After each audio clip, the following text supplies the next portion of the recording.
Want to apply for the Amazon Prime Rewards Visa and maximize your everyday purchases? Here's how. Start on the Chase or Amazon website and select the Prime Rewards Visa. Click Apply now. You must have an active Amazon Prime membership to qualify. Fill in your details, full name, address, social security number, income, and housing information. Double check everything for accuracy before submitting.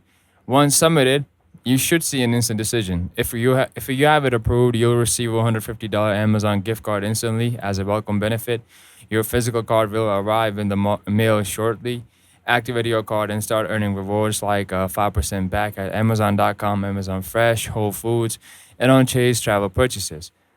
2% back at gas stations, restaurants, and on transit and commuting. 1% back on everything else. This card also comes with the great protections like no foreign transaction fees, auto rental coverage, purchase and extended warranty protection, lost luggage, and baggage delay insurance. That's it.